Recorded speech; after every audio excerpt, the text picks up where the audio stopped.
It's a lot to ask a musician to pick 3 songs. It's pretty much impossible.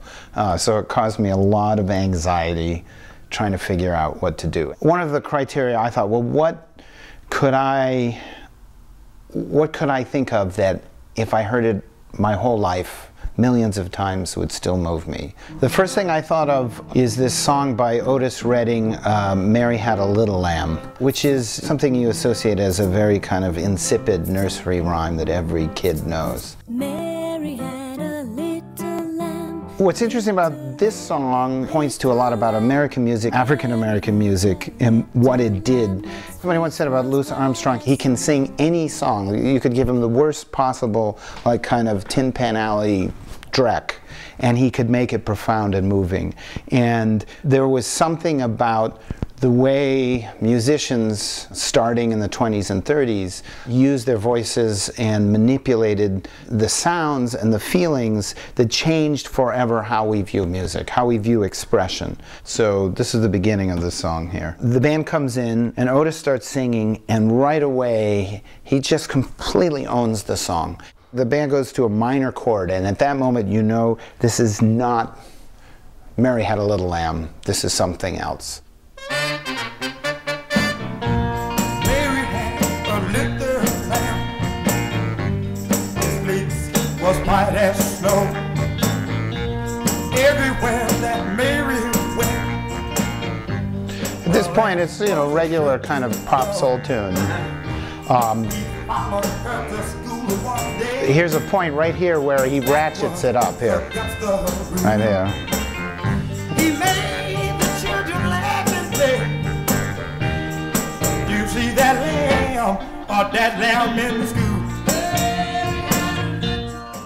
So the thing that's amazing about this song is his relationship to the material, because I think he's completely aware that it's kind of a joke that he's singing this song, not a deep song.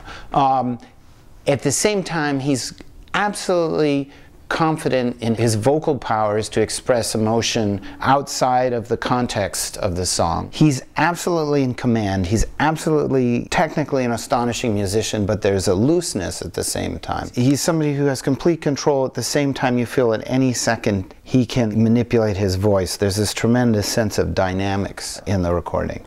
And in some ways, there's awareness of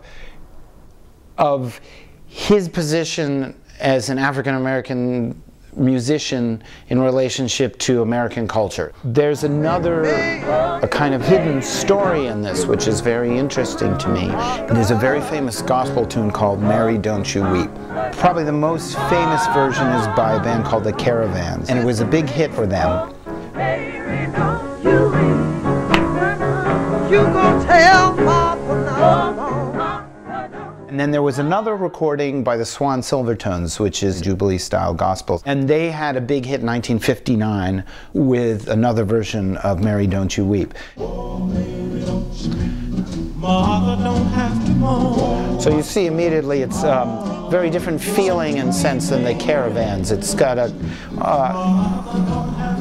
really almost a swing feel. And Mary Don't You Weep, it's a very elemental gospel tune because it goes back in the black tradition all the way to pre-Civil War times. So it was a song that most people in the black church were familiar with, and of course Otis Redding comes out of the church.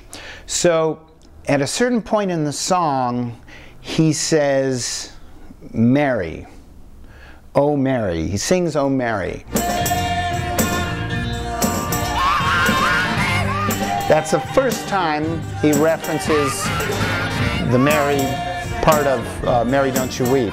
When he's singing Oh Mary, and towards the end of the song he does it over and over again, he's completely taking it from Mary Don't You Weep. Here we go. Wait a minute.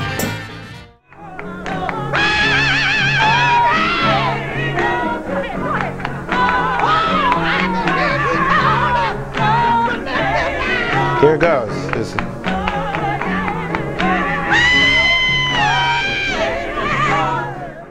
Or something like this. So here he goes into it full.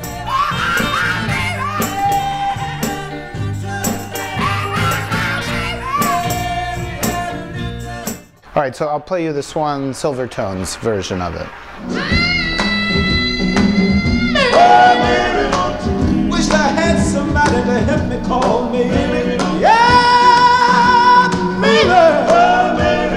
Yeah, yeah, yeah, baby. I'll be rocking a wheel.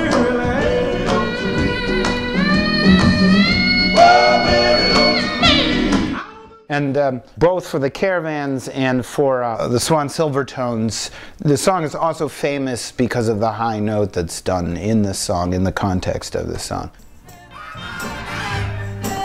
And he does the high note, I think, here.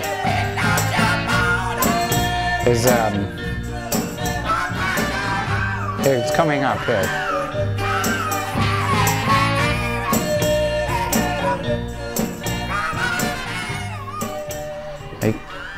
There it is, you hear that. He's coming out of the gospel tradition, and one of the greatest achievements that America has had culturally on any level is gospel music, in terms of how it deals with content, how it deals with lyrics, and also how it deals with the notion of time and expression in music. So he's taking a gospel tradition, he's not just applying it to soul music, which is secular music, he's applying it to a nursery rhyme, a childhood song. So he's aware of this relationship between the secular and the church, but he's also taking something that he knows and he's making a joke. He's kind of saying, I can take this music and I can make you want to cry, and I can sing about anything. I can sing about anything, and I can make you feel it in the depths of your soul. And to me, there's something beautifully subversive about that, and also something moving about that in itself, and something also profound about the fact that when he's singing it, he knows he's up against the Caravans, and he knows that he's up against the Swan Silvertones, and he knows exactly what he's doing, and he knows that other people who hear that are going to know it too.